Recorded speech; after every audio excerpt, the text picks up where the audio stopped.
ఆస్మా లేదా ఉబ్బసం చాలామందిని కోట్లాది భారతీయుల్ని ఇబ్బంది పెడుతున్న ఒక సమస్యది. ఈ సమస్యతో ఇబ్బంది ఏమిటంటే కొన్ని సమస్యలు కొన్ని కాలాల్లో ఉంటూ ఉంటాయి.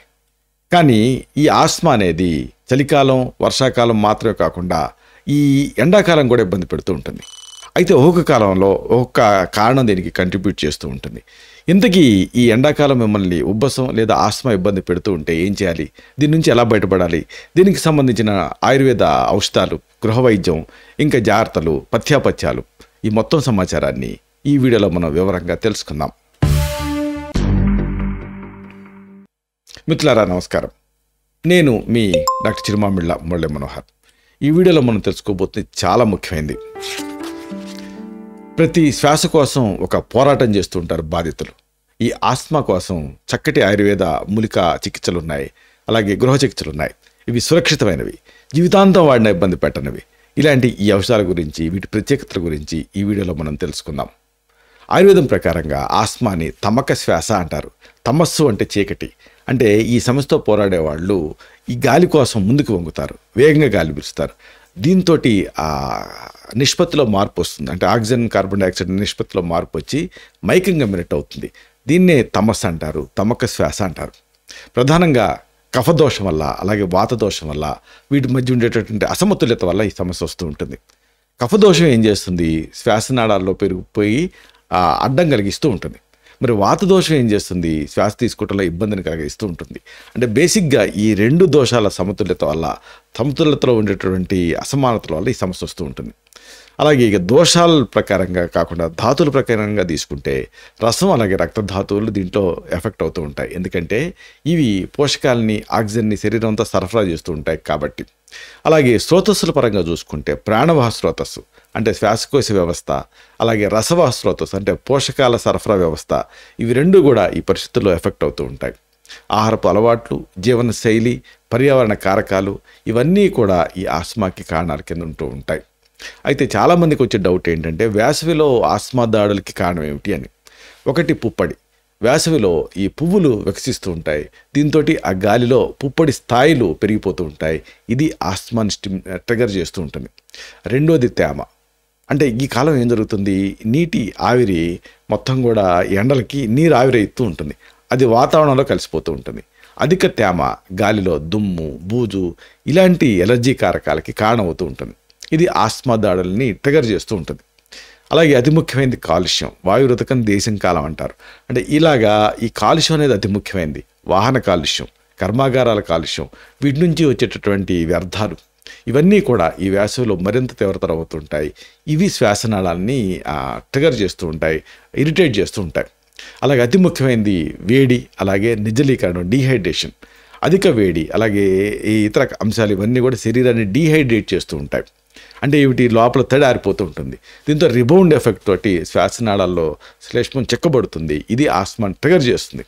అలాగే అతి ముఖ్యమైన మరొక కారణం దుమ్ము, ధూళి, వీటిలో ఉండేటువంటి పురుగులు, డస్ట్ మైట్స్.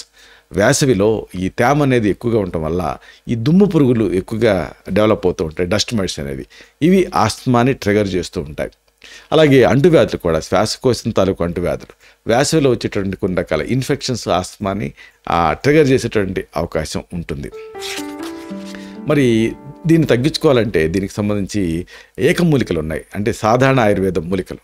వీటిని మనం తెలుసుకుంటే, వీటిని వాడుకుంటే ఈ ఆస్మాని చాలా కంట్రోల్లో పెట్టచ్చు.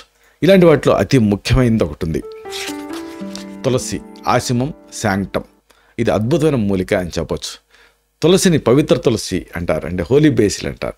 దీని ఆకులని ఎక్కువగా మనం వాడుతూ ఉంటాం. దీనికి ఆస్మాని కంట్రోల్ చేసే నేచర్ ఉంది. సాధారణంగా 5 నుంచి 10 తులసి ఆకుల్ని నేరుగా నమలొచ్చు. లేదా ఈ తులసి ఆకుల్ని ఒక గుప్పెడు తీసుకొని ఒక కప్పు లేదా ఒక పెద్ద గ్లాస్ నీళ్ళకి వేసి పావు గ్లాస్ అయ్యేంతవరకు మరిగించి దాన్ని వేడిగా ఉన్నప్పుడు డివైడ్ చేసి రోజుకి 2 సార్లు తీసుకుంటూ ఉండొచ్చు. ఇది ప్రధానంగా కఫాన్ని తగ్గిస్తుంది, శ్వాసనాళాన్ని డైలేట్ చేస్తుంది, అలాగే రోగ నిరోధక శక్తిని పెంచుతుంది, అలాగే యాంగ్జైటీని తగ్గిస్తుంది. దీనికి అవసరం ఉంటే తేనె కలుపుకోవచ్చు. దీన్ని తేనె కలిపి తీసుకోవటం వల్ల దీని ఎఫెక్ట్ మరింత పెరుగుతుంది. రోజుకి 2 లేదా 3 సార్లు దీన్ని తీసుకోవచ్చు.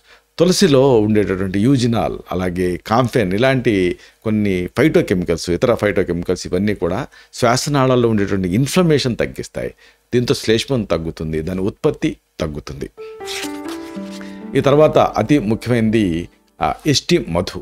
అంటే దీన్ని అతి మధురం అని కూడా అంటారు, గ్లైసరీజా గ్లాబ్రా. ఇది ఎఫెక్టివ్గా పనిచేస్తుంది. అలాగే అల్లం కూడా దీంట్లో చాలా ఎఫెక్టివ్గా పనిచేస్తుంది. అల్లం విషయానికి వస్తే జింజబర్ అఫిషనల్, దీన్ని తాలూకు దుంపను మనం వాడతాం. 1 నుంచి 2 గ్రాముల అల్లం ముక్కని నమలొచ్చు నేరుగా, లేదా దీన్ని దంచి రసం తీసి దానికి కాస్త తేనె కలుపుకొని తీసుకోవచ్చు. అల్లం కఫాన్ని తగ్గిస్తుంది, జీర్ణక్రియని మెరుగుపరుస్తుంది, అలాగే శరీరానికి వేడిని అందిస్తుంది. తేనెను అనుపానంగా తీసుకుంటే మంచిది. రోజుకి 2 సార్లు తీసుకోవచ్చు. అల్లంలో ఉండేటువంటి జింజరాల్ అనేటటువంటి ఒక పర్టికులర్ ఇంగ్రీడియంట్, దీనికి యాంటీ ఇన్ఫ్లమేటరీ నేచర్ ఉంది, అలాగే యాంటాక్సిడెంట్ నేచర్ ఉంది. ఇది శ్వాసనాళాల లోపల ఉండేటువంటి వాపుని అంటే ఇన్ఫ్లమేషన్ని తగ్గించి రిలీఫ్ని ఇస్తుంది. అలాగే చెప్పుకున్నాం కదా అతి మధురం అంటే ఎస్టి మధు అంటారు, గ్లైసరీజా గ్లాబ్రా. దీని దుంప కూడా ఇలాగే పనిచేస్తుంది, ఇంకా ఎఫెక్టివ్గా పనిచేస్తుంది. దీంట్లో స్టీరాయిడల్ యాక్షన్ ఉంటుంది. అతి మధురం తాలూకు వేరుని మనం ఉపయోగిస్తాం. 1 నుంచి 3 గ్రాముల అతి మధురం చూర్ణాన్ని నీళ్ళకి కలిపి కానీ తేనెతో కలిపి కానీ తీసుకోవచ్చు. ఇది కఫాన్ని కోసేస్తుంది, అలాగే గొంతు నొప్పిని తగ్గిస్తుంది, అలాగే శ్వాసనాళాన్ని శాంతపరుస్తుంది, ఇరిటేషన్ నుంచి రక్షిస్తుంది. తేనె లేదా గోరువెచ్చని నీళ్ళతోటి దీన్ని తీసుకోవచ్చు. అతి మధురం పొడిని రోజుకి 2 సార్లు తీసుకోవాల్సి ఉంటుంది. ఈ ఎస్టి మధులో ఉండేటటువంటి గ్లైసరైజిన్ అనేటటువంటి ఒక పర్టికులర్ ఇంగ్రీడియంట్, ఇది శ్లేష్మపు పొరల్ని శాంతపరుస్తుంది, అంటే ఇరిటేషన్ నుంచి కాపాడుతుంది, అలాగే వాపును కూడా తగ్గించడానికి సహాయపడుతుంది. అలాగే అతి ముఖ్యమైనది వాస, అడతొడ, వాసిక. వాస తాలూకు ఆకులు అలాగే వేరు ఉపయోగపడతాయి ఇక్కడ ఔషధం కింద.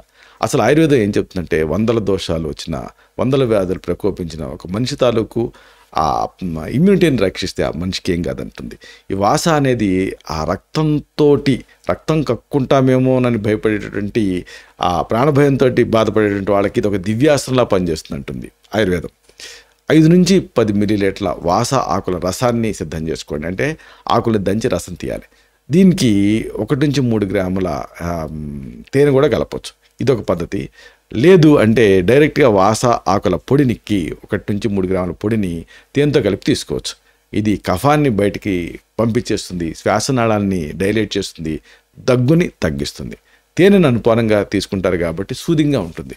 రోజుకి 2 సార్లు తీసుకోవాలి. ఈ వాసాలో అంటే అడ్డసరంలో ఉండేటటువంటి వాససిన్ అనేటువంటి ఆల్కలాయిడ్ బ్రాంకోడైలేటర్ లాగా పనిచేస్తుంది, అంటే శ్వాసనాళాన్ని వెడల్పు చేస్తుంది. దీంతో శ్వాస తీసుకోవటం సులభం అవుతుంది. అలాగే అతి ముఖ్యమైనది పైపర్ లాంగం అంటే పిప్పళ్ళ బస్తాన్ని మన పేరు వినే ఉంటాం, ఘాటు పదార్థాల్లో ఒకటి, ఇదొకటి. దీన్ని ఆయుర్వేదంలో ప్రత్యేకంగా వాడతాం. పిప్పళ్ళ తాలూకు ఇక్కడ యూస్ఫుల్ పార్ట్ ఏంటంటే పండు, ఇది లాంగ్గా కనిపించేది మీకు పండు. ఇది అంటే ఒక మొక్కజొన్న కండలాగా ఇది కనిపిస్తూ ఉంటుంది. 1 నుంచి 2 పిప్పళ్ళని పొడి చేసుకొని తేనెతో కలిపి తీసుకోవాల్సి ఉంటుంది, లేదా దీన్ని పాలకు వేసి మరిగించి కూడా తాగొచ్చు. ఇది కఫాన్ని తగ్గిస్తుంది, జీర్ణక్రియని మెరుగుపరుస్తుంది, అలాగే రోగ నిరోధక శక్తిని పెంచుతుంది. తేనెతో కానీ పాలతో కానీ దీన్ని తీసుకోవచ్చు. రోజుకి 1 నుంచి 2 సార్లు తీసుకోవాల్సి ఉంటుంది. పిప్పళ్ళలో ఉండేటటువంటి పెప్పరిన్ అనేటటువంటి పర్టికులర్ ఇంగ్రీడియంట్ శ్వాసనాళాల్లో ఉండేటటువంటి వాపుని అంటే ఇన్ఫ్లమేషన్ తగ్గించడానికి సహాయపడుతుంది. శ్లేష్మం తాలూకు ఉత్పత్తిని అంటే దాని ప్రొడక్షన్ స్థాయిలోనే కంట్రోల్ చేయడానికి ఇది సహాయపడుతుంది. చివరిగా చెప్పొచ్చేది ఏంటంటే ఆస్మా తాలూకు కష్టాలు అందరికీ తెలిసినవే. ప్రతి శ్వాస ఒక పోరాటంలాగా అనిపిస్తుంది, కానీ ఆయుర్వేదం తాలూకు ఈ జ్ఞానం ఒక వెలుగులాగా మనకి మార్గం చూపిస్తుంది. సహజమైన మూలికలు అలాగే శాస్త్రీయ ఔషధాల ద్వారా రిలీఫ్ పొందొచ్చు అన్నటువంటి ఆశ మనలో ఇది నింపుతుంది. అయితే ఆస్మా తాలూకు భయంకరమైన బాధ ఇది నిజానికి ఒక నైట్ మేర్ లాగా ఉంటుంది. ఇది మన ఊపిరితిత్తుల్లో ఒక తీరని గాయాన్ని మిగులుస్తుంది. అయినప్పటికీ మీరు లైఫ్ స్టైల్ మోడిఫికేషన్స్తో, ఆహారపు అలవాట్లతోటి, ఇలాంటి చిన్న చిన్న మార్పులతోటి ఈ పరిస్థితిని నియంత్రించవచ్చు, కంట్రోల్ చేసుకోవచ్చు, అలాగే ఆరోగ్యకరమైన జీవితాన్ని గడపవచ్చు. ఈ ఆయుర్వేద చికిత్సలు మీకు ఒక కొత్త ఊపిరిని ఇస్తాయి, అలాగే మీ జీవితంలో వెలుగు నింపుతాయి. ఇలాంటి మరిన్ని ఇన్ఫర్మేటివ్ వీడియోస్ కోసం ఈ ఛానల్ని సబ్స్క్రైబ్ చేసుకోండి. అలాగే ఈ వీడియోలు అప్లోడ్ అవడంతోనే ఆ విషయం మీకు తెలియాలనుకుంటే బెల్ బటన్ క్లిక్ చేయండి. అప్పుడు మీకు ఒక నోటిఫికేషన్ వస్తుంది. ఆ నోటిఫికేషన్ మీరు క్లిక్ చేస్తే ఆ వీడియోని మిస్ కాకుండా చూడగలుగుతారు. అన్నిటికీ మించి ఒకవేళ మీరు ఆస్మాతో బాధపడుతూ ఉంటే దాని నుంచి బయటపడటానికి ఏం చేశారు, మీకు ఎలాంటి గృహ చికిత్సలు సహాయపడ్డాయి, ఇలాంటి మీ అనుభవాన్ని ఈ కామెంట్ సెక్షన్లో పోస్ట్ చేస్తే అది ఇతర సబ్స్క్రైబర్స్కి ఒక ఫస్ట్ హ్యాండ్ ఇన్ఫర్మేషన్ లాగా ఉపయోగపడుతుంది. దీనివల్ల ఒక హెల్దీ కమ్యూనిటీ బిల్డప్ అవుతుంది. శతం జీవ శరదో వర్ధమానః, శతం హేమంతాన్ శత వసంతాన్, 100 శరత్తులు, 100 హేమంతాలు, 100 వసంతాలు వర్ధిల్లుతో జీవించండి. Stay healthy, stay happy, be positive, keep smiling. Love you all. శుభం.